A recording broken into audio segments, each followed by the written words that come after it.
A black boy helps an old woman who fell on the street, but the next day cops knock on the black boy's door. Why did the woman call the cops? Did the black boy do something evil, or was the old woman blinded by her prejudice? Before we get into the story, comment below where in the world you are watching from today. And if you like this story, don't forget to subscribe. The late afternoon sun cast long shadows across the peaceful suburban streets as Jade Rivers made his way home from the cafe where he worked. A gentle breeze rustled through the trees lining the sidewalk, carrying the sweet scent of blooming spring flowers. After a busy shift of serving customers and making countless lattes, the walk home felt like a well-deserved reward. Jade adjusted his backpack, feeling satisfied with the day's tips tucked safely in his wallet. The familiar route home took him past neat rows of houses with well-tended gardens, and he couldn't help but smile at the children playing basketball in their driveways. The sound of bouncing balls and laughter filled the air, making the neighborhood feel alive with energy. As he approached the busy intersection at Maple and Oak Streets, Jade noticed an elderly woman standing at the corner. She held her purse tightly against her chest, her eyes darting nervously between the traffic signals and the steady stream of cars passing by. Mrs. Helen Patton, whom Jade recognized from seeing her occasionally in the neighborhood, seemed hesitant to step off the curb despite the walk signal being lit. Without a second thought, Jade changed his direction slightly and approached her with a warm smile. "Excuse me, ma'am," he said politely, his voice gentle and clear. "Would you like some help crossing the street?" Mrs. Patton started slightly at his voice, her eyes widening as she turned to face him. She clutched her purse a bit tighter, but then seemed to catch herself, forcing a polite smile. "Oh, why yes," she replied, her voice carrying a hint of uncertainty. "That would be very kind of you." Jade offered his arm in a gentlemanly manner, just as his mother had taught him. "It can be pretty intimidating with all this traffic," he said conversationally, trying to put her at ease. "I cross here almost every day on my way home from work." Mrs. Patton hesitated for a moment before lightly placing her hand on his offered arm. As they waited for the next walk signal, Jade noticed her grip gradually relaxing. When the light changed, he carefully guided her off the curb, matching his pace to her slower steps. "The cars seem to get faster every year," he commented, keeping his tone light and friendly as they made their way across. "Sometimes I think they forget this is a residential area." "Yes, indeed," Mrs. Patton responded, her voice warming slightly. "They certainly do drive rather quickly these days." When they reached the other side, Mrs. Patton withdrew her hand from his arm and adjusted her cardigan. "Thank you, young man," she said with a smile that didn't quite reach her eyes. "That was very helpful of you." "You're welcome, ma'am. Have a wonderful rest of your day," Jade replied cheerfully, giving her a small wave as she continued on her way. The remaining walk home filled Jade with a quiet sense of satisfaction. The sun felt warmer on his shoulders, and his steps felt lighter, knowing he'd done something kind for someone else. He was looking forward to telling his mother about the encounter over dinner, knowing she would be proud of him for helping someone in need. The kitchen in the Rivers home filled with the comforting aroma of Carla's homemade lasagna as she and Jade settled down for dinner. The small round table, worn but well-loved, held their plates and a bowl of fresh salad. Warm yellow light from the fixture above cast a cozy glow across their faces. "So, honey, how was your day at the cafe?" Carla asked, passing the salad bowl to Jade. Her eyes sparkled with genuine interest as she watched her son serve himself a generous portion. Jade's face brightened. "It was good, Mom. Pretty busy during the lunch rush, but that's normal." He paused to take a bite of lasagna, savoring the familiar taste of his mother's cooking. "Something interesting happened on my way home, though." "Oh?" Carla leaned forward slightly. Her fork paused halfway to her mouth. "You know Mrs. Patton? The older lady who lives in that blue house on Oak Street?" When his mother nodded, he continued, "Well, I saw her looking nervous about crossing at that busy intersection near the park. You know how the cars zoom through there sometimes, so I offered to help her across." Carla's face softened with pride. "That was very thoughtful of you, sweetheart." "Thanks, Mom." Jade pushed a piece of lettuce around his plate thoughtfully, but she seemed kind of I don't know, uncomfortable? Like she wasn't sure about accepting my help. She did eventually, but she kept clutching her purse really tight and her smile seemed forced. Carla reached across the table and patted his hand. Some people are just naturally reserved with strangers, honey, especially older folks who might feel vulnerable. Don't take it personally. Yeah, I guess you're right. Jade brightened a bit. The tips were good today, by the way. That new caramel macchiato special is really bringing people in. They continued eating, their conversation drifting to lighter topics. Carla told Jade about the funny thing her coworker had said at the office, and they discussed his weekend plans to catch up on homework and maybe see a movie with friends. After finishing their meal, they moved to the living room, settling into their usual spots. Carla in her favorite armchair, and Jade sprawled on the comfortable old couch. The evening news played softly in the background as they continued chatting about their plans for the coming weekend. Maybe we could do a movie night on Sunday, Jade suggested, stretching his long legs. We haven't done that in a while. That sounds perfect, Carla smiled warmly. You pick the movie, I'll make the popcorn. The morning sun streamed through the kitchen windows, casting warm patches of light across the river's breakfast table. Jade spooned cereal into his bowl while Carla sipped her coffee, the morning paper spread out beside her plate. So what time are you meeting Trevor and Marcus? Carla asked, glancing up from the newspaper. Around 2, Jade replied, adding a sliced banana to his cereal. We're thinking of catching that new superhero movie everyone's talking about. Just remember you have that essay due Monday, Carla reminded him with a gentle smile. Maybe you could work on it a bit this morning? Jade nodded, returning her smile. Already ahead of you, Mom. I finished most of it last night after dinner. Their peaceful morning routine was suddenly interrupted by 3 sharp knocks at the front door. The sound echoed through the house, making them both jump slightly. Who could that be so early? Carla wondered aloud, setting down her coffee cup and heading to answer it. When she opened the door, she found herself face to face with 2 police officers in crisp uniforms. The taller one, Officer Grant, spoke first. Good morning, ma'am. I'm Officer Grant, and this is Officer Miller. We're looking for Jade Rivers. Carla's hand tightened on the doorknob. My son. What's this about? We need to speak with him regarding an incident that occurred yesterday afternoon, Officer Grant explained. May we come in? Carla hesitated but stepped aside, leading them into the living room where Jade had appeared, confusion written across his face. Jade Rivers? Officer Miller confirmed, though it wasn't really a question. We're here because Mrs. Helen Patton has reported that you stole her ring yesterday afternoon while helping her cross the street. The color drained from Jade's face. What? No, that's not… I would never… This has to be a mistake, Carla interjected firmly, moving to stand beside her son. Jade was just trying to help Mrs. Patton. He told me about it last night. He simply helped her cross the street. Ma'am, we understand your concern, Officer Grant said, maintaining his professional demeanor.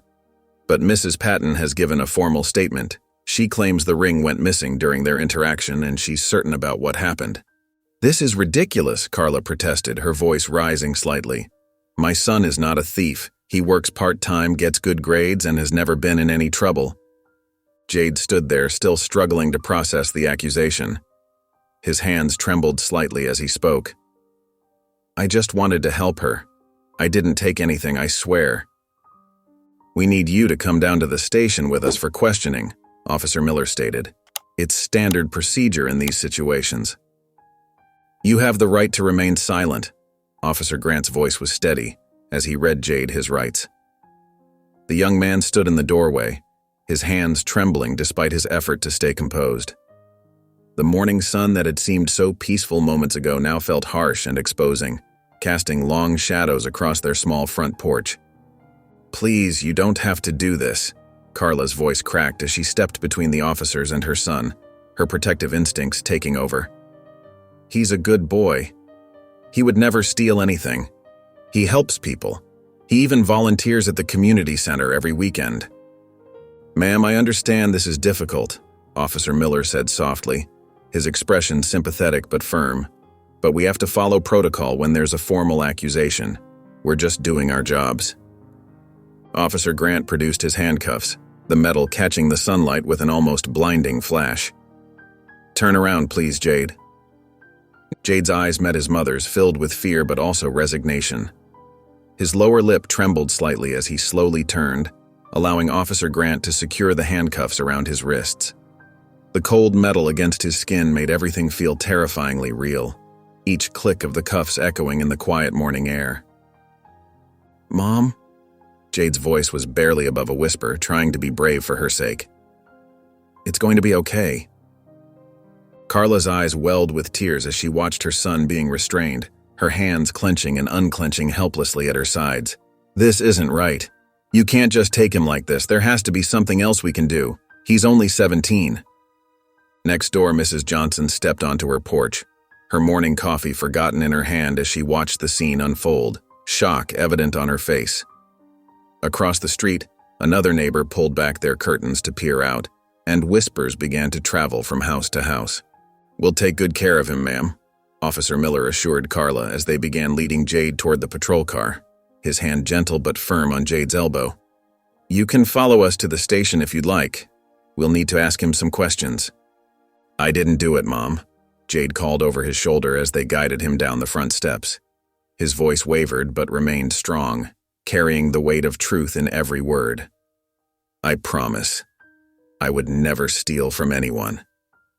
Carla stood rooted to the spot, her hand pressed against her heart as she watched the officers help Jade into the back of their patrol car. The morning air felt thick with tension as more neighbors emerged from their homes drawn by the commotion. Some watched with concern, others with barely concealed curiosity, as the scene played out like something from a nightmare she couldn't wake up from. The afternoon sun beat down on Carla as she walked up the neat brick pathway to Mrs. Patton's house.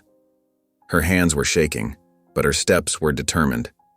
The pristine facade of the two-story colonial home seemed to mock the turmoil in her heart. Taking a deep breath, Carla raised her hand and knocked firmly on the glossy white door. Each second of waiting felt like an eternity as she heard footsteps approaching from inside. The door opened and Mrs. Patton stood there, impeccably dressed in a powder blue sweater set. Her eyes widened slightly at the sight of Carla. "Yes?" she asked, her voice cool and controlled. "Mrs. Patton," Carla began, fighting to keep her voice steady. "I'm Jade Rivers' mother. I need to talk to you about what happened yesterday." Mrs. Patton's lips pressed into a thin line. "I've already given my statement to the police," she said, starting to close the door. "Please," Carla stepped forward, her voice cracking. "My son would never steal anything. He's a good boy who was only trying to help you cross the street. This accusation could ruin his future." "Mrs. Rivers," Mrs. Patton's tone was dismissive. "I know what I know. My ring was there before your son helped me, and it was gone afterward." "He was raised better than that," Carla pleaded, tears threatening to spill. "He volunteers at the community center, works part-time to save for college. Please, just think about what you're doing. If you drop the charges—" "I will do no such thing," Mrs. Patton interrupted, her voice sharp. "Perhaps you believe your son is innocent, but I know what happened. These young people today—" She trailed off, the implication hanging heavy in the air. Carla felt anger rise in her chest as she recognized the prejudice beneath Mrs. Patton's words. "My son is innocent," she said firmly, her hands clenched at her sides. "And I'm begging you to search your conscience and think about the damage you're causing." Mrs. Patton's face hardened. "I have nothing more to say about this matter," she declared, and without another word, she closed the door firmly in Carla's face. Carla stood there stunned and devastated. The sun was setting as Carla's car pulled into her driveway, casting long shadows across the familiar concrete. Her hands gripped the steering wheel tightly, knuckles white with tension, fingers aching from maintaining the same position during the drive home. For a long moment she sat there, the engine idle, trying to process the coldness she'd encountered at Mrs. Patton's house, the woman's dismissive tone still ringing in her ears. Finally, she turned off the car and made her way inside, each step feeling heavier than the last. The house felt emptier than ever without Jade's presence, the silence almost deafening in its intensity. His jacket still hung by the door where he'd left it that morning, the worn blue denim a painful reminder of simpler days, and the sight of it made her throat tight with emotion. In the living room, Carla sank into her favorite armchair, the soft fabric worn smooth from the countless evenings she'd spent helping Jade with his homework. The cushion still held the slight indentation where he would perch on the armrest, pointing to his textbook questions. Now, in the growing darkness, she could no longer hold back her tears. They fell silently at first, then turned into deep, racking sobs that shook her entire body, her fingers clutching the armrests for support. "I taught him better," she whispered to the empty room, her voice trembling. "I taught him to be kind, to help others." Her mind wandered to all the times she'd watched Jade grow into the thoughtful young man he'd become, volunteering at the senior center, helping neighbors with their groceries, working hard at school, and his part-time job at the local grocery store. Every memory was a testament to his character. The cruelty of Mrs. Patton's prejudice cut deep, leaving wounds that felt almost physical.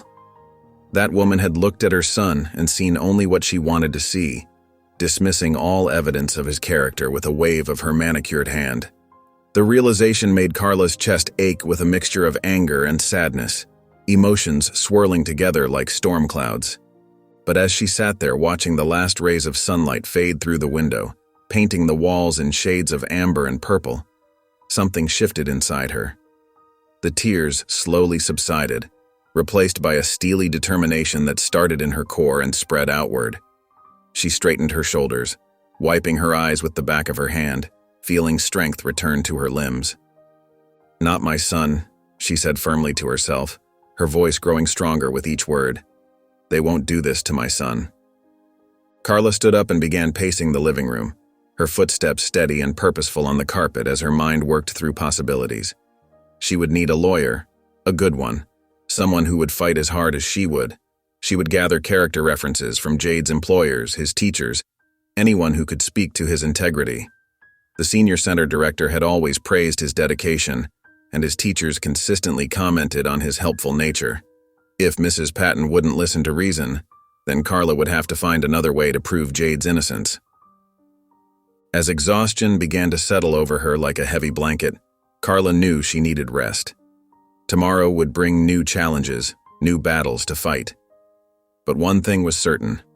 She wouldn't stop until her son was free and his name was cleared, no matter how long it took or what obstacles stood in her way.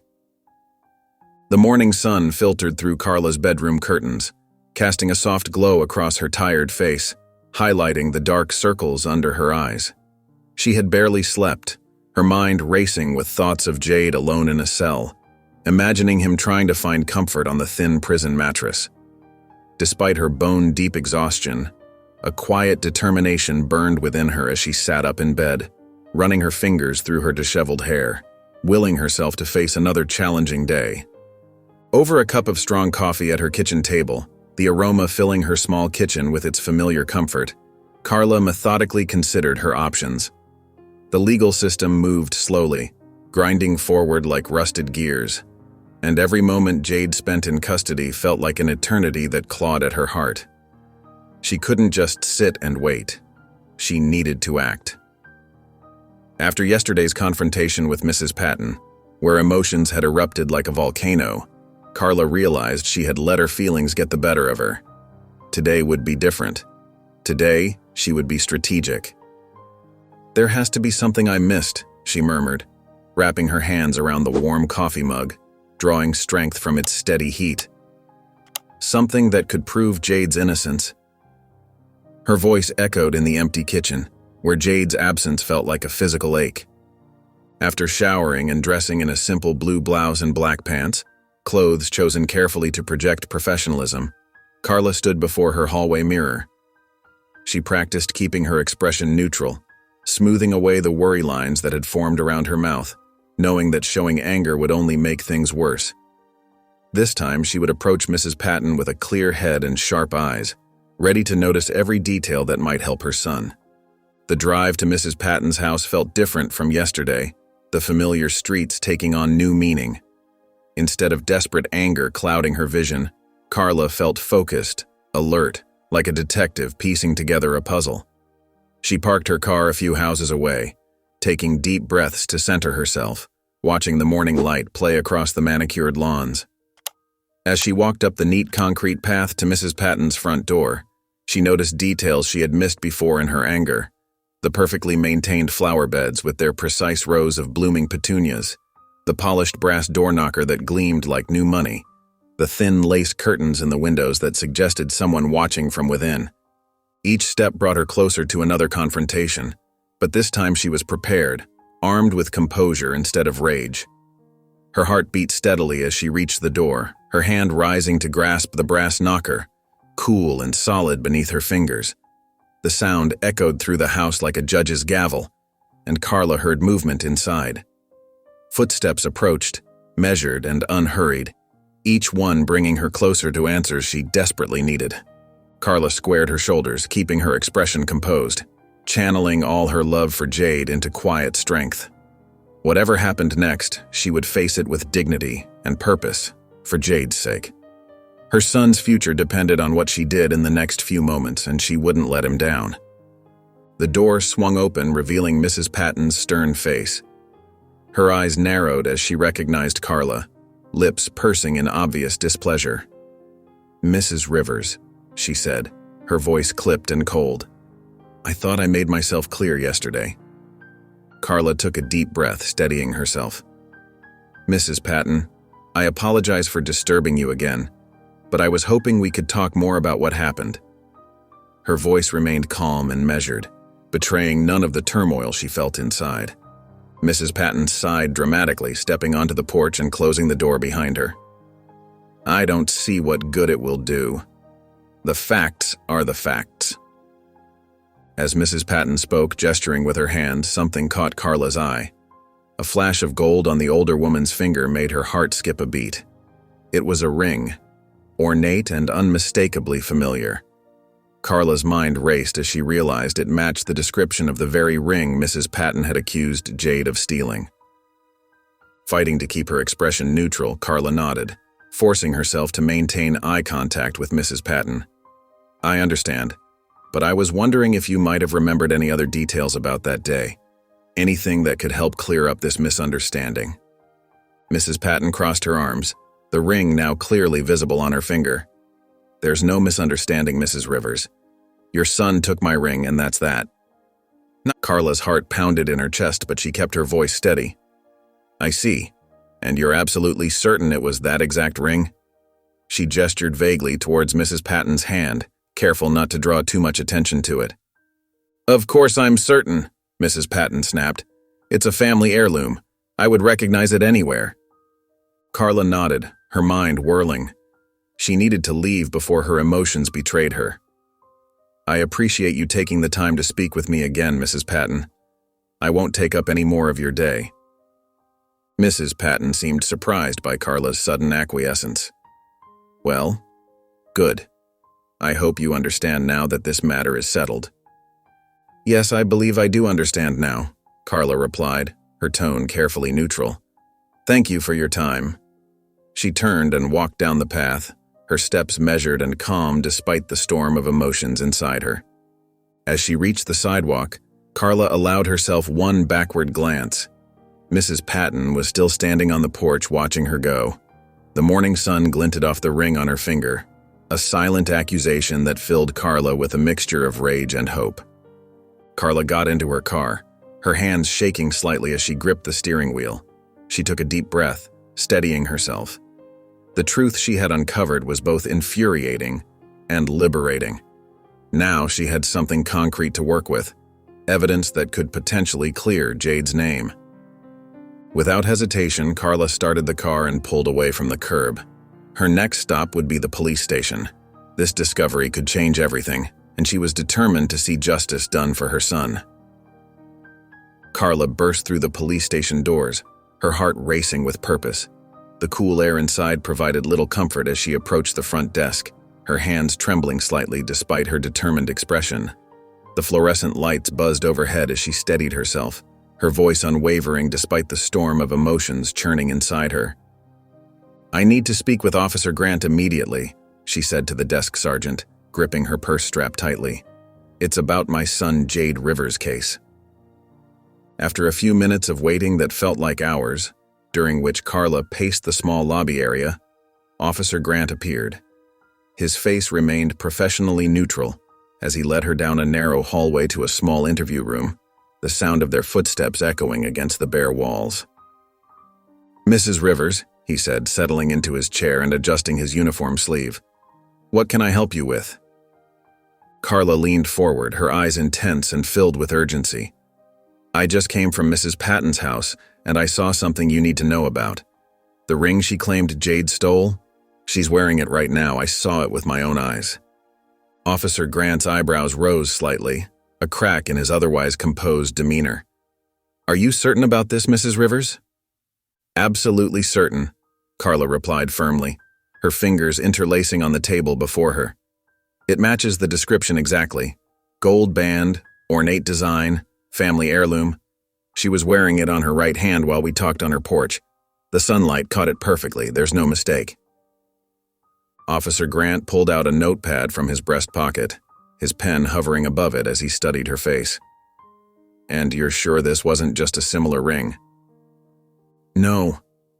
Carla shook her head emphatically, a strand of hair falling across her forehead. "Mrs. Patton herself said it was a family heirloom when I asked about it. She didn't even realize her slip-up. She was too busy showing it off, proud as could be." Officer Grant jotted down some notes, his expression remaining skeptical as the pen scratched against paper.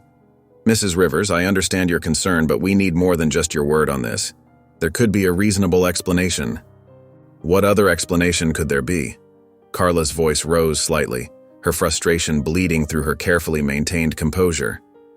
"The ring she claimed was stolen is right there on her finger. The same ring she accused my son of taking." "We'll need to verify this," Officer Grant said carefully, straightening the papers before him. "I'll look into it, but I can't make any promises about immediate action. These things take time." Carla gripped the edge of the table, her knuckles whitening as frustration colored her voice. "My son is being accused of a crime he didn't commit. That ring is proof of his innocence. Every day this goes on is another day his reputation suffers." "I understand," Officer Grant replied, closing his notepad with a soft snap. "I'll check into it, Mrs. Rivers. That's all I can say for now." Carla stood up, her shoulders tense beneath her worn denim jacket. "Thank you for your time, Officer Grant. I hope you'll take this seriously. My son's future depends on it." Officer Grant pulled up to Mrs. Patton's neat suburban home, the late afternoon sun casting long shadows across her well-maintained lawn and perfectly trimmed hedges. He adjusted his badge and straightened his uniform before walking up the stone path to her front door, taking note of the expensive potted plants that flanked the entrance. The weight of Carla's accusations sat heavily on his mind as he rang the doorbell, its elegant chime echoing inside the house. Mrs. Patton opened the door with practiced grace, her silver hair perfectly styled and her clothes immaculate, a powder blue cardigan paired with pressed slacks. "Officer Grant, what a surprise. How may I help you today?" Her voice carried the polished tone of someone accustomed to social niceties. "Mrs. Patton, I apologize for the unannounced visit," he said, maintaining his professional demeanor while taking in every detail of her appearance. "There's been a report regarding the ring you claimed was stolen. Someone mentioned seeing you wearing it recently." He watched carefully for any change in her expression. Mrs. Patton's face registered mild surprise, but her composure never wavered, her manicured hands clasping together at her chest. "Oh my, that's quite impossible. My ring is still missing, unfortunately. I would certainly know if I had found it." She gave a small, dismissive laugh that didn't quite reach her eyes. Officer Grant studied her hands, noting they were now free of any jewelry. The tan line where a ring would normally sit was barely visible. "Would you mind if I took a look around your home? It would help us clear up this misunderstanding." He kept his tone light but professional. "I'm afraid I must decline," Mrs. Patton replied smoothly, her smile never faltering as she shifted slightly to block more of the doorway. "While I respect your position, officer, I believe you'd need a warrant for that. I'm sure you understand it's a matter of principle." "Of course, ma'am," Officer Grant acknowledged, feeling frustrated but maintaining his professional tone. His years of experience told him something wasn't right. But I hope you understand that refusing a voluntary search makes it harder to resolve this situation. I'm simply exercising my rights as a citizen, Mrs. Patton responded, her voice carrying a hint of righteous indignation as she drew herself up straighter. I've been nothing but cooperative throughout this unfortunate incident. Now, if there's nothing else... She gripped the edge of the door slightly tighter. Officer Grant recognized the dismissal in her tone. Without probable cause or a warrant, his hands were tied. Thank you for your time, Mrs. Patton. We'll be in touch if we need anything further. He noticed how she seemed to relax slightly at his words of departure. He turned and walked back to his patrol car, aware that he'd hit a dead end. The perfectly maintained exterior of the house seemed to mock him as he left. Mrs. Patton's refusal to allow a search, while suspicious, was within her rights. Without concrete evidence, he couldn't take any further action. The case remained at a frustrating standstill, and somewhere in the back of his mind, he could picture Carla Rivers' disappointed face when he would have to tell her about this setback. Carla sat in her dimly lit living room, the evening shadows stretching across the worn carpet as she processed Officer Grant's disappointing update. Her fingers traced the familiar pattern on her favorite armchair, the same chair where she'd read bedtime stories to Jade when he was little. The weight of helplessness pressed heavily on her shoulders. There has to be another way, she whispered to herself, her voice barely audible in the quiet room. The clock on the wall ticked steadily, marking each moment her son spent accused of a crime he didn't commit. Suddenly a memory surfaced, clear and sharp like a photograph. 3 years ago, her friend Sarah had faced a difficult situation with an insurance fraud case. A retired detective named Mr. Lewis had helped solve it, his careful attention to detail uncovering evidence that others had missed. Sarah had praised his thoroughness and integrity, mentioning how he'd treated her case with the same dedication he'd shown in his active duty years. Carla sat up straighter, hope flickering in her chest. She walked to her small home office, pulling open the drawer where she kept important contact information. After several minutes of searching through old notebooks and folders, her fingers found the business card she was looking for. Though slightly worn at the edges, Mr. Lewis's number remained clearly visible. Taking a deep breath, Carla picked up her phone. Her hands trembled slightly as she dialed the number, praying it was still in service. The phone rang 3 times before a warm, professional voice answered. Mr. Lewis speaking. Hello, Mr. Lewis. My name is Carla Rivers. You helped my friend Sarah Martinez a few years ago with an insurance case? Her voice grew stronger as she continued. I'm calling because I desperately need your help. My son has been falsely accused of theft, and I know the accuser is lying.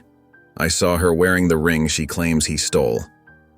She heard Mr. Lewis shift in his chair, his interest clearly piqued. Go on, Mrs. Rivers. Carla explained the situation, her words flowing more easily as she detailed Mrs. Patton's false accusation and the police's inability to investigate further. Mr. Lewis listened quietly, occasionally asking clarifying questions. I understand how serious this is, Mrs. Rivers, he said when she finished. I'd be happy to meet with you tomorrow to discuss this in more detail, perhaps at the cafe on Oak Street at 10 a.m. Relief flooded through Carla's body. Yes, that would be perfect. Thank you so much, Mr. Lewis. After hanging up, Carla felt lighter than she had in days. Finally, she had taken a step that might actually help Jade. She looked at the family photo on her desk, her son's bright smile giving her renewed determination. Tomorrow couldn't come soon enough. The morning sun streamed through the cafe windows as Carla settled into a worn corner booth across from Mr. Lewis. His kind eyes and attentive demeanor immediately put her at ease, reminding her of the grandfather she'd known as a child. She wrapped her hands around her coffee cup, drawing comfort from its warmth as she began sharing her story, the ceramic mug steady despite her nervous energy.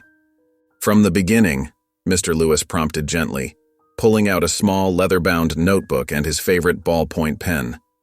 The familiar routine of investigation seemed to energize him, even in retirement.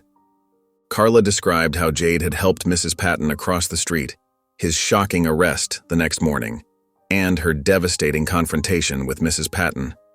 Her voice grew stronger as she reached the crucial detail about spotting the ring, her words carrying the weight of certainty. I saw it clearly on her finger, Carla explained, leaning forward across the Formica table. It matched the description exactly. Gold band with 3 small diamonds. She was wearing the very ring she accused my son of stealing. Her fingers trembled slightly as she took another sip of coffee. Mr. Lewis nodded, his pen moving steadily across the page, creating neat rows of precise notes. And the police weren't able to investigate further without a warrant? His experience told him this was often where cases stalled. No, Carla sighed, shoulders slumping slightly. Officer Grant tried, but Mrs. Patton refused to let him search her house. She just denied everything and acted offended at the suggestion. Mr. Lewis tapped his pen thoughtfully against his notebook, years of detective work evident in his contemplative expression. "Here's what I suggest," he said, his voice low and measured as he glanced around the quiet cafe. "I'll start by watching Mrs. Patton's house at different times of the day. People tend to fall into patterns, and if she's wearing that ring regularly, we'll catch her. I know all the best surveillance spots from my years on the force." "You really think you can help?" Carla asked, hope rising in her chest like a warm sunrise. The coffee shop's gentle murmur of conversation seemed to fade into the background. "I've handled similar cases before," Mr. Lewis assured her, his confidence genuine and reassuring. "The key is patience and careful observation. I'll document everything, photos, times, dates. We need solid evidence that can't be disputed. That's how we'll help Jade." Carla felt tears welling up in her eyes, and she quickly dabbed at them with a paper napkin. "Thank you, Mr. Lewis. You don't know what this means to us." Her voice cracked slightly with emotion. "I'll start today," he promised, closing his notebook with purpose. "And I'll contact you as soon as I have anything concrete to report. We'll get to the bottom of this." They stood up to leave, and Carla felt lighter than she had in days. The weight of helplessness had lifted somewhat from her shoulders. Finally, someone was willing to help prove Jade's innocence, and she could see a glimmer of hope on the horizon. Mr. Lewis settled into his parked car, positioned strategically beneath a large oak tree that provided both shade and cover. From this vantage point, he had a clear view of Mrs. Patton's Victorian-style house while remaining inconspicuous among the other vehicles lining the suburban street. The location was perfect, close enough to observe but far enough away to avoid drawing attention. He placed his trusty binoculars on the passenger seat and arranged his notebook on the steering wheel, ready to document every detail. The afternoon sun cast long shadows across the manicured lawns as he began his vigil, his experienced eyes scanning for any movement. A light breeze rustled through the oak leaves above, providing a peaceful backdrop to his surveillance work. Around 3 o'clock, a silver sedan pulled into Mrs. Patton's driveway. Mr. Lewis watched as an elderly woman with a floral dress and carefully styled white hair made her way to the front door, carrying what appeared to be a small gift bag. Mrs. Patton greeted her visitor warmly, ushering her inside with practiced grace, her perfectly manicured hands gesturing welcomingly. Through his binoculars, Mr. Lewis observed the 2 women settling near the large bay window in what appeared to be Mrs. Patton's living room. The curtains remained open, giving him a clear view as they chatted over what looked like afternoon tea and small pastries arranged on a silver serving tray. His attention focused on Mrs. Patton's hands as she gestured animatedly during their conversation, her rings catching the sunlight with each movement. There it was, catching the sunlight as she lifted her teacup. A gold band with 3 distinct stones, exactly matching Carla's description.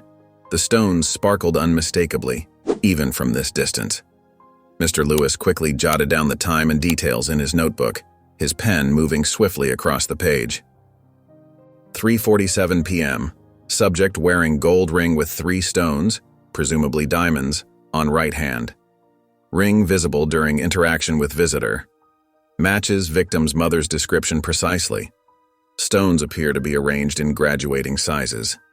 He continued his observation until the visitor departed at 5:15 p.m., documenting every instance when the ring was visible. The women hugged goodbye on the front porch, giving him one final clear view of the jewelry in question. While the evidence was promising, Mr. Lewis knew from experience that one afternoon's observation wouldn't be enough. He needed to establish a pattern, gather more documentation, and build an irrefutable case that would stand up to scrutiny. As the afternoon light began to fade, casting long purple shadows across the neighborhood, Mr. Lewis made his final notes for the day.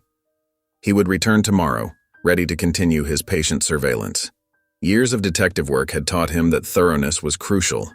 Rushing could jeopardize everything they were working to prove.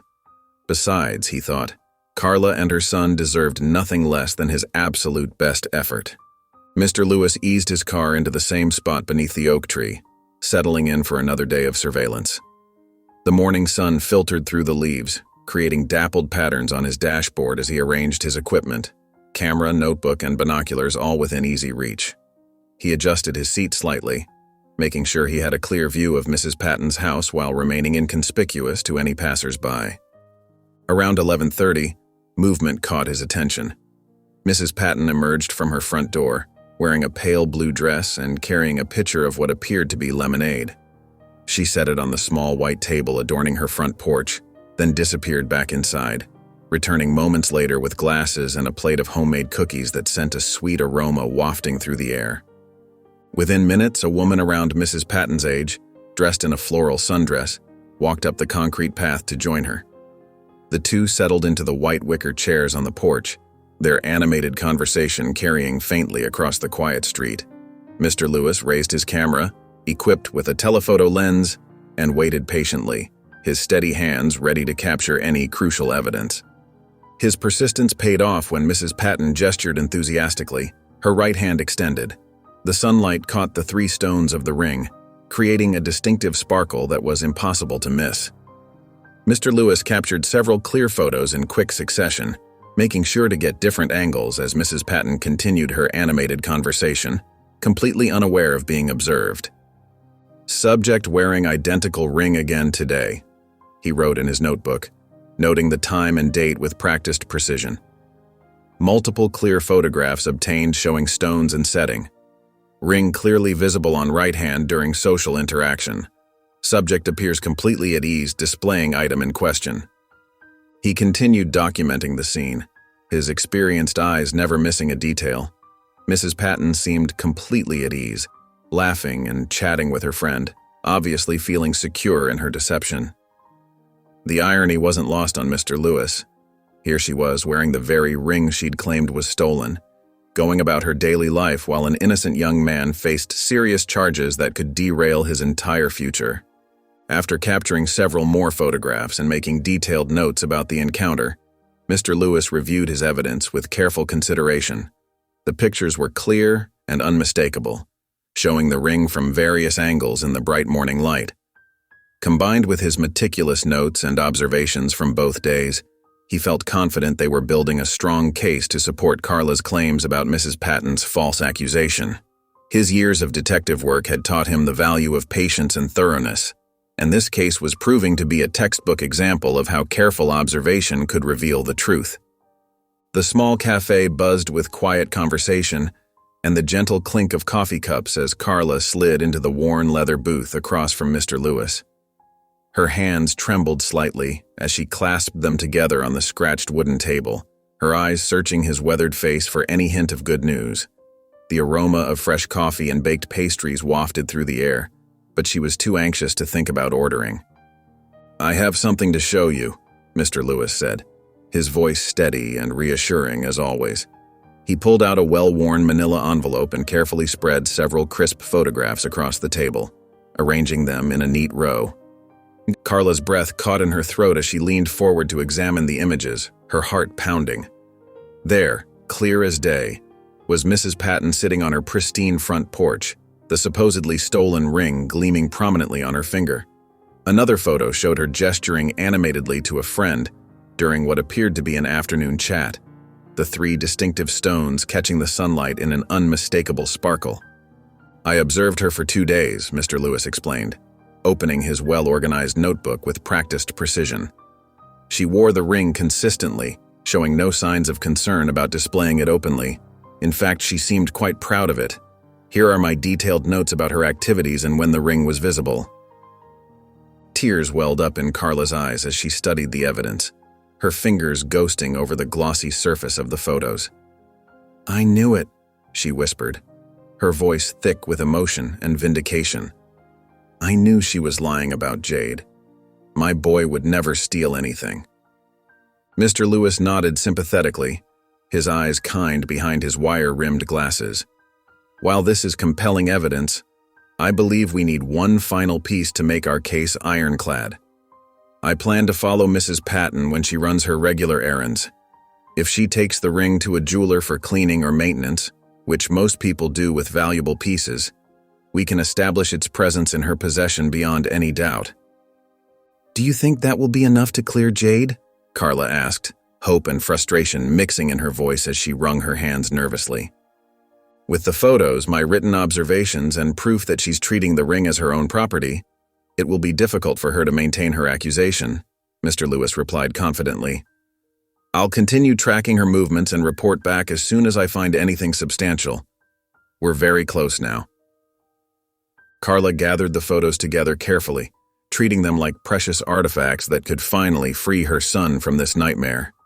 Thank you, Mr. Lewis. I can't tell you how much this means to us. You're helping us get our lives back. Mr. Lewis sat in his parked car sipping lukewarm coffee from a paper cup as he watched Mrs. Patton emerge from her house. The morning sun cast long shadows across the quiet street as she made her way to her silver sedan. He waited until she pulled away before following at a careful distance, keeping 2 cars between them at all times. After a few turns through familiar neighborhoods, Mrs. Patton's car glided into a parking spot in front of Morton's Fine Jewelry, a well-established shop in the heart of downtown. Mr. Lewis parked across the street, watching as she confidently strode inside, the bell above the door announcing her arrival. The old detective moved closer, positioning himself near the shop's entrance where the door stood slightly ajar in the warm morning air. Mrs. Patton's voice drifted out clearly as she spoke to someone inside. "Good morning, Thomas," she said warmly. "I was hoping you could clean my cherished piece again. You always do such wonderful work with it." Mr. Lewis pulled out his small notebook, jotting down her exact words and the time.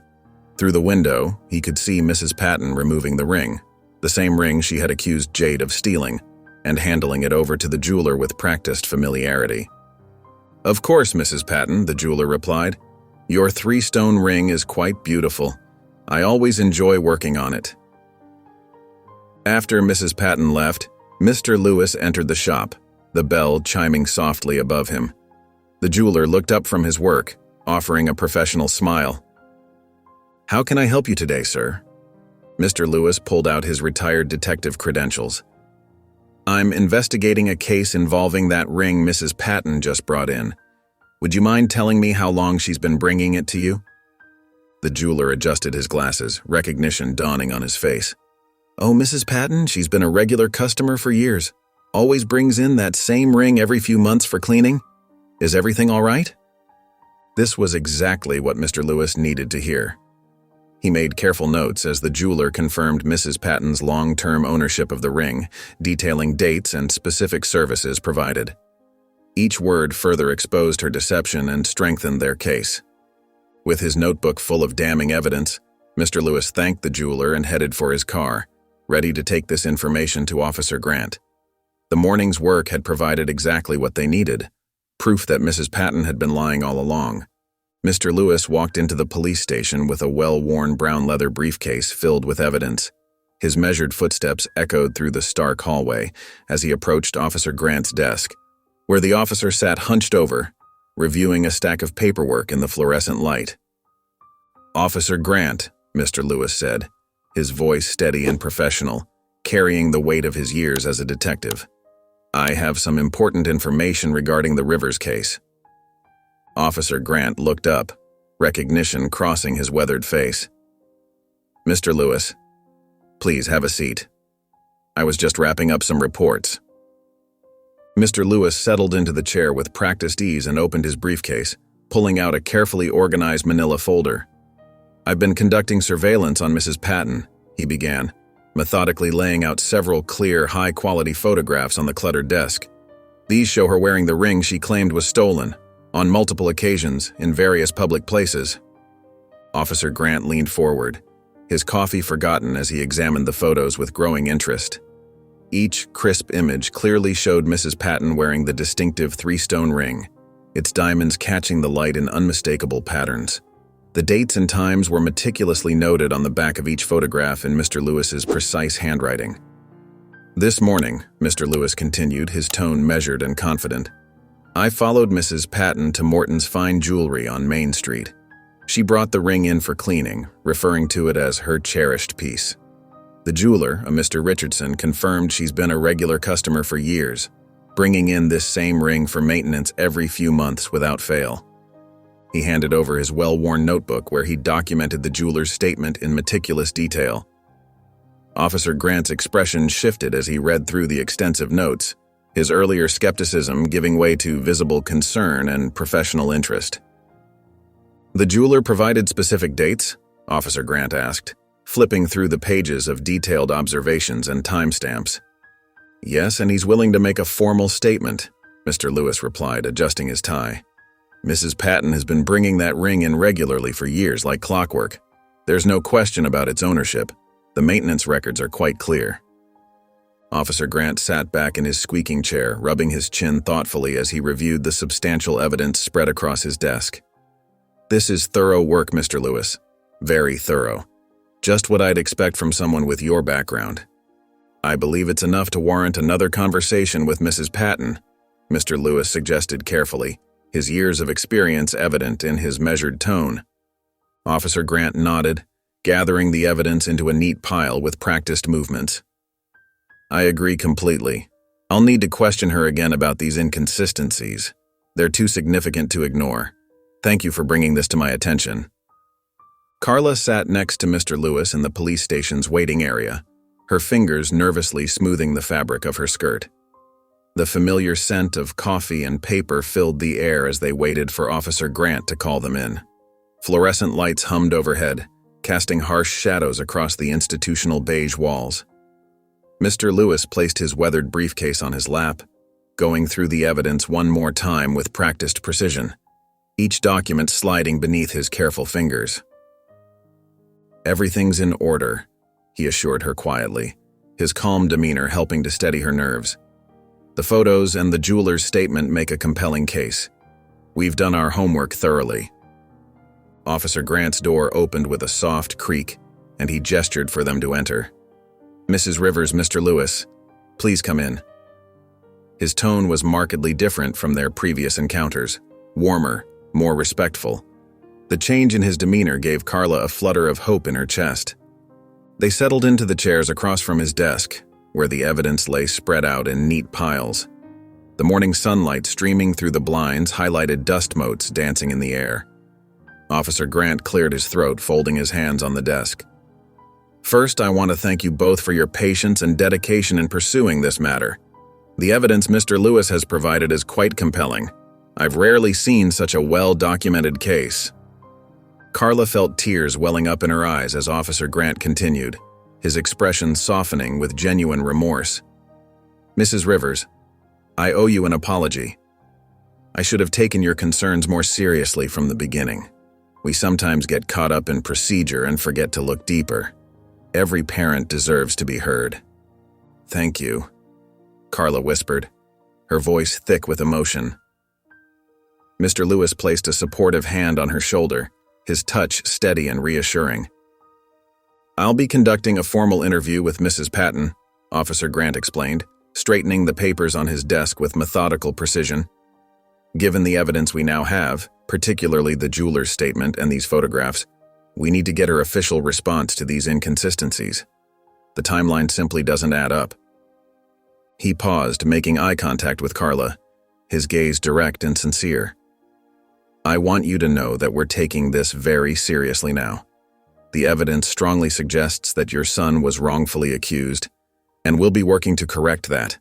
No stone will be left unturned."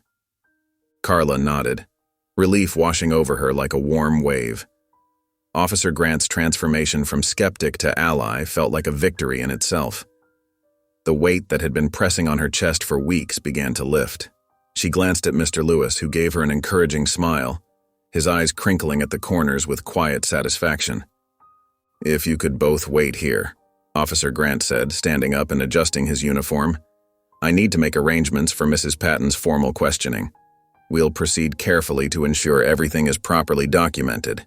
This needs to be handled by the book. Officer Grant stood at Mrs. Patton's door, his posture straight and purposeful, one hand resting near his badge. The late afternoon sun cast long shadows across her well-maintained porch as he knocked firmly, the sound echoing through the quiet neighborhood. Inside, he heard the shuffle of footsteps approaching, accompanied by the soft click of heels on hardwood floors. Mrs. Patton opened the door, her usual composed demeanor slightly off-kilter, her perfectly manicured hands fidgeting with the pearl necklace at her throat. "Officer Grant? What brings you here again?" A nervous smile played at the corners of her mouth. "Mrs. Patton, we need to discuss some new evidence regarding your accusation against Jade Rivers." His tone was professional but firm, carrying the weight of authority. "May I come in?"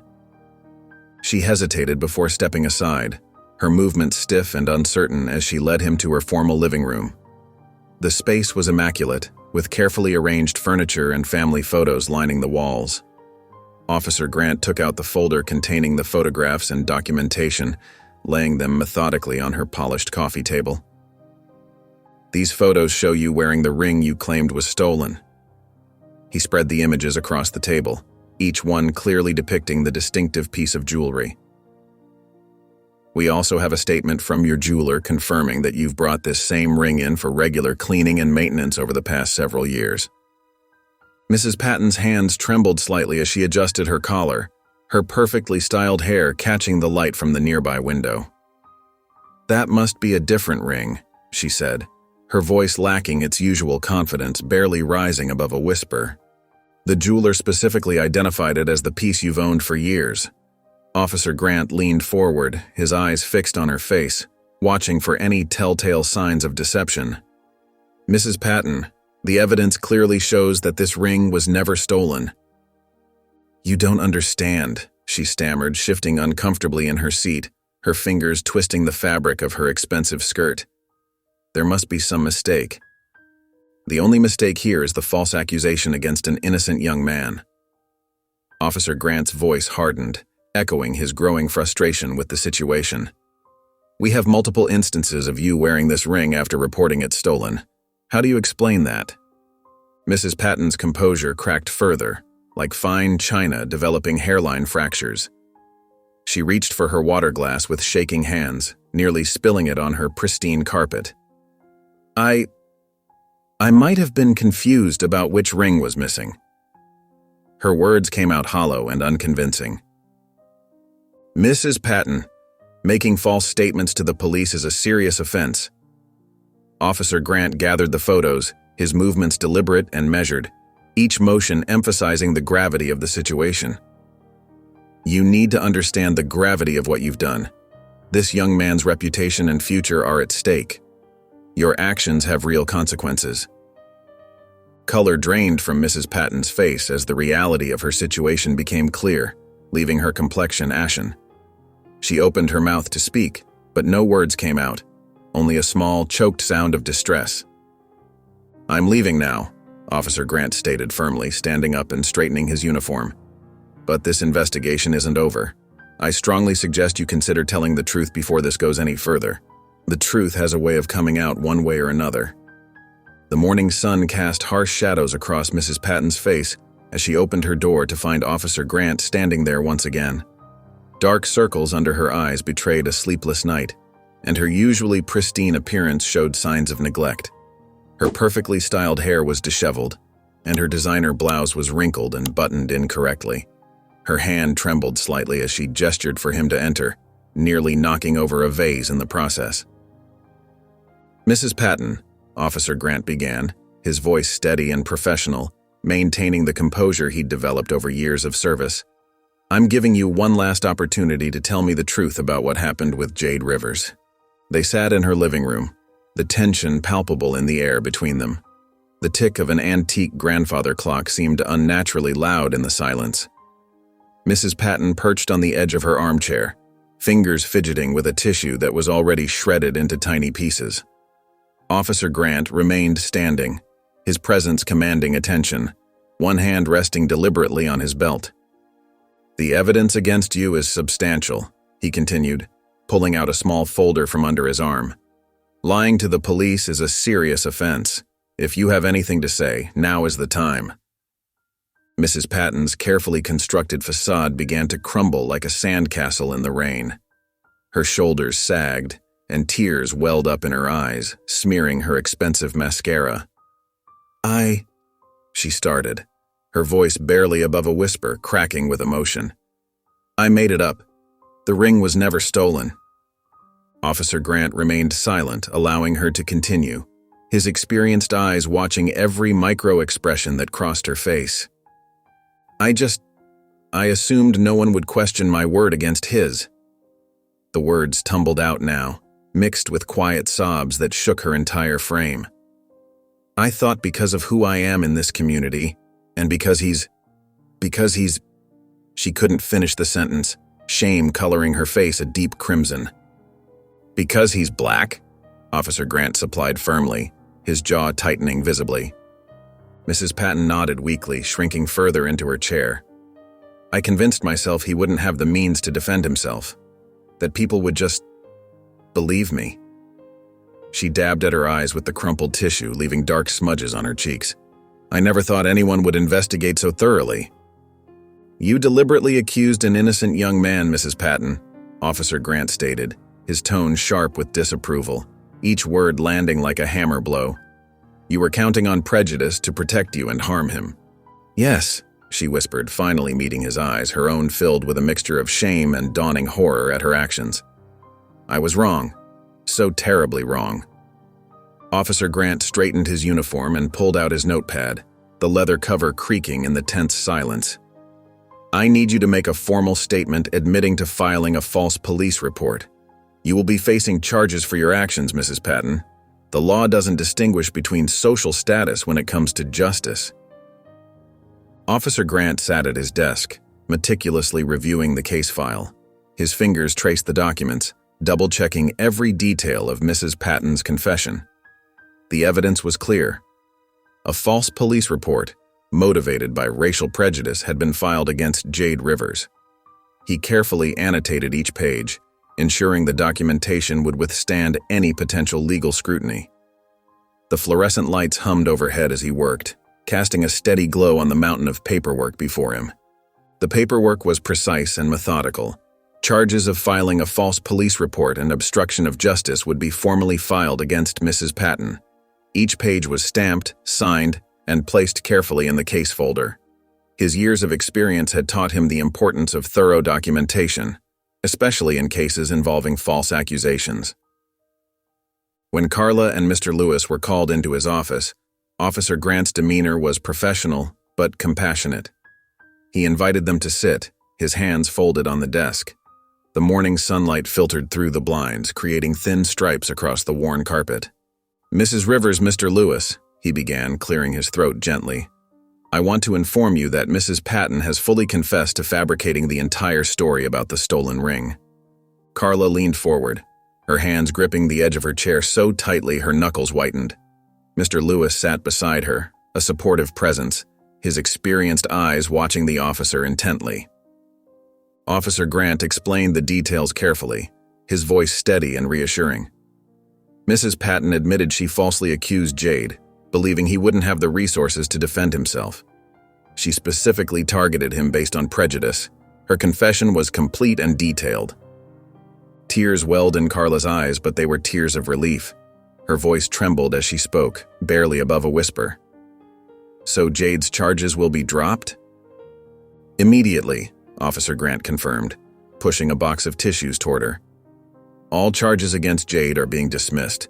Mrs. Patton will face legal consequences for her actions. We're making sure this never happens to another innocent young person."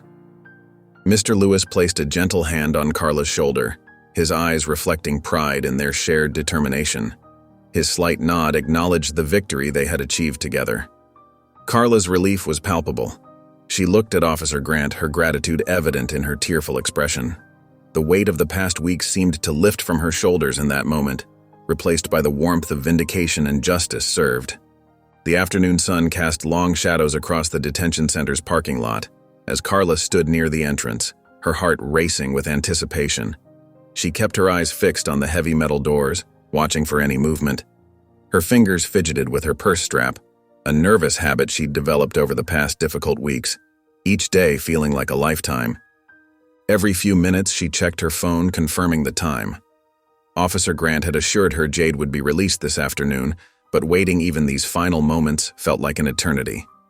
Other visitors passed by, but Carla barely noticed them, her attention solely focused on those doors, willing them to open and bring her son back to her. Finally, they opened with a metallic creak.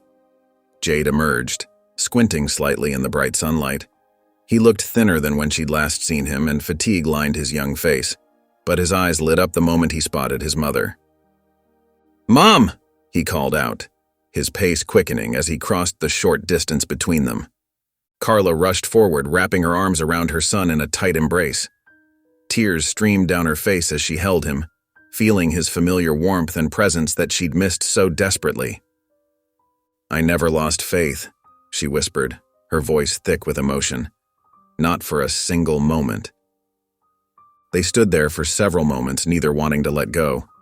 When they finally separated, Carla cupped Jade's face in her hands, studying him as if to memorize every detail, the lines of worry etched into his skin, the resilience in his eyes. "Mrs. Patton confessed," she explained, wiping tears from her cheeks. "She admitted to lying about everything. They're charging her for filing a false report." Jade absorbed this information quietly, his expression a complex mix of relief and lingering hurt. She really did all this just because... He couldn't finish the sentence, but Carla understood. "Because of prejudice," she completed softly, squeezing his hand. "But justice prevailed. You're free, and she'll have to answer for what she did." Jade nodded slowly, processing the reality of what had happened to him. The injustice of it all weighed heavily in his eyes, but there was also a flicker of peace knowing the truth had finally come to light. Hand in hand, mother and son walked toward the parking lot, leaving the detention center behind them. Their car waited nearby, a symbol of the journey home and the new beginning ahead of them.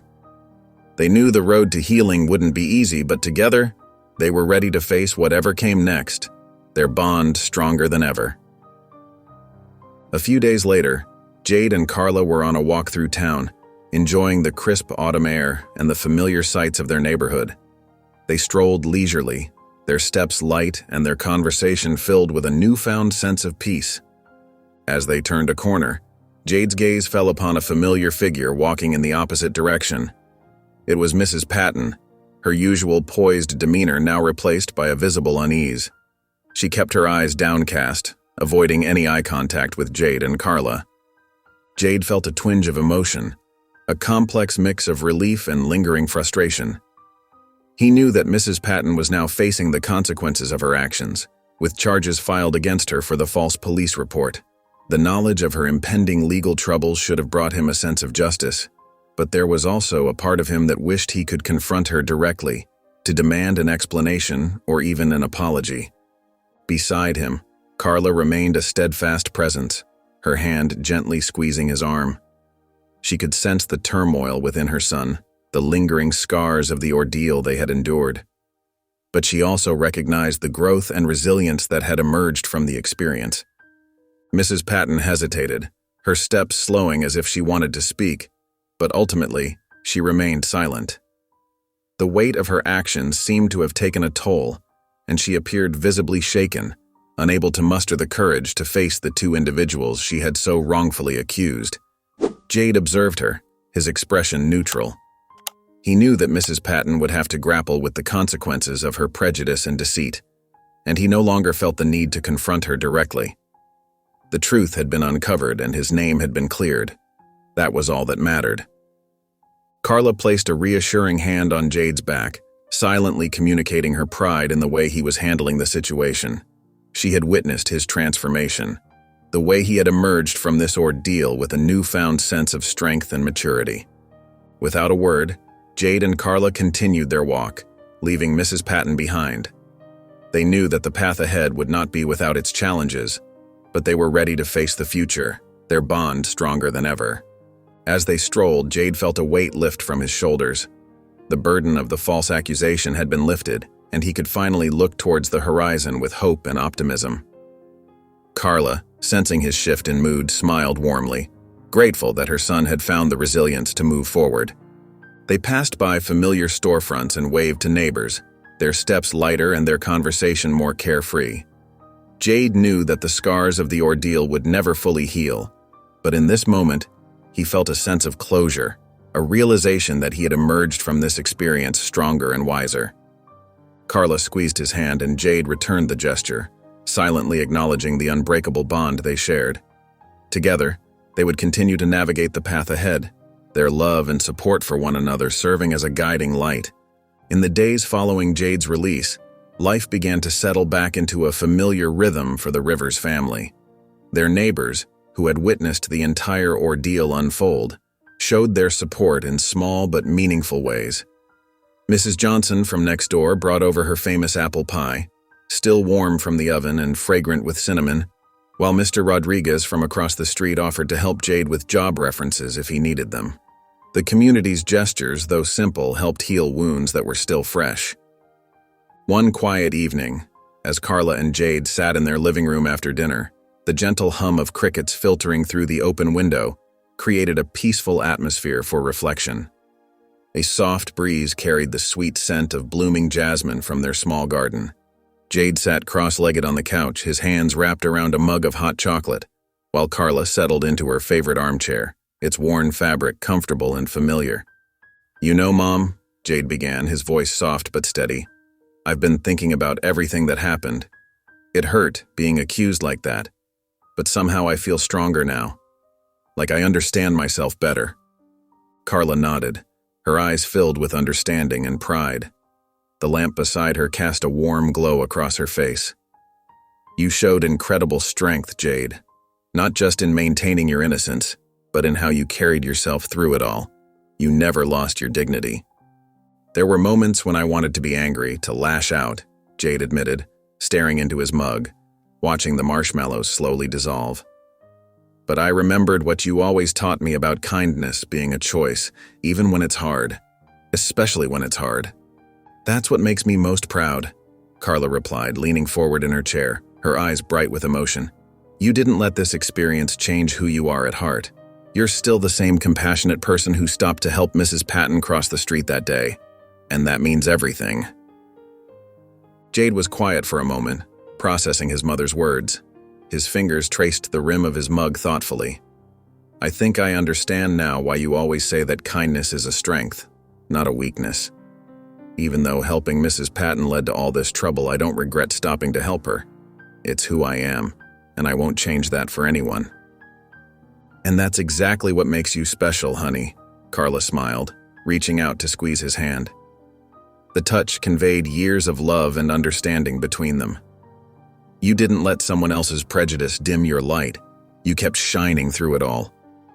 "I couldn't have gotten through this without you, Mom," Jade said, his voice thick with emotion. His eyes glistened in the soft lamplight. "Watching you fight for me, never giving up, it taught me what real strength looks like. You're my hero." If you enjoyed the story of Carla, you are going to love this new story I picked for you. Click here to watch it.